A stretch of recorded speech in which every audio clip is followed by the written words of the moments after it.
Hey everyone, welcome back to another video. In today's video, we're going to talk about 4 major changes that happened to the NCLEX. So let's get started.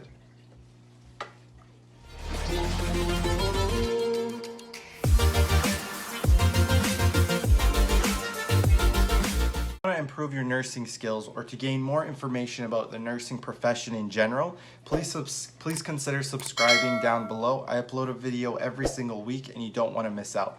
Also, be sure to check out the description box where I've linked my free ebook which talks about nutrition, fitness, and I also have a 45-day NCLEX plan for you to be able to pass the NCLEX as well. All of that is free at my website called simplefitnurse.com. Let's get right into the topic of this video. Now, the NCLEX has made some major changes. On March 23rd, the National Council of State Boards of Nursing came out with an announcement making a few major changes which I want to talk to you guys about. The first is the fact that there's a minimum of 60 questions. Before, you needed to do at least 75 questions in order for you to pass, but now they've changed it to 60. The second major change the NCLEX has gone through is the fact that you need a maximum, or you can do a maximum, I should say, of 130 questions. Before, it was approximately 265, I believe, and now it's 130. So it's half the maximum, basically.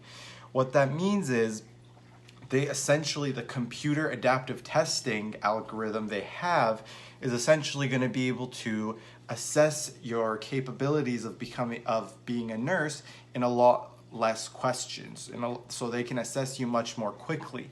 Now, in my opinion, that's a disadvantage because you don't really have a second chance of redeeming yourself. The last major change that they've done to the NCLEX is the fact that they've put in a 4-hour time limit.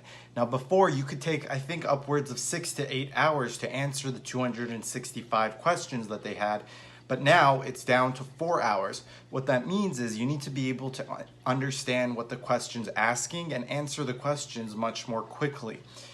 That has also, in my opinion, increased the difficulty, but a lot of people argue that 4 hours for 130 questions is tons of time. Remember, for the NCLEX, you get a lot of select all that apply questions, and those take a lot of time debating whether this is part of the answer, this is not part of the answer. And so for that reason, I personally think it's gotten much more difficult. And unfortunately, I think it requires a lot more studying and being very sharp with your knowledge. And let's just break it down for a minute. If you have 4 hours for the whole exam, let's say you do 130 questions, that means that approximately you have 2 minutes for each question. Now, a lot of times some of the questions have a very long paragraph depicting a scenario or a situation. You need to be able to analyze that and answer the questions much more effectively. In my upcoming videos, I'm going to talk about different concepts of the NCLEX and try and simplify things so that you guys can pass the NCLEX very quickly.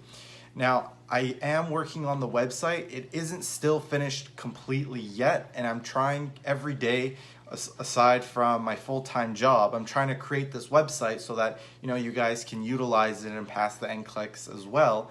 But it does take quite a bit of time, and me working full-time has really been difficult for me to do in a quick amount of time.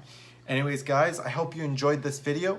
If you did, please give it a thumbs up. Let me know what your thoughts are about the changes of the NCLEX down below. Also, be sure, like I said, to check out the description box for any useful links that you want to check out that I've made. Maybe some of my ebooks might interest you. Also, please consider checking out my Instagram. It's right up here. You can follow me on Instagram for any updates or anything like that. Anyways, guys, I hope you enjoyed it and see you in the next video.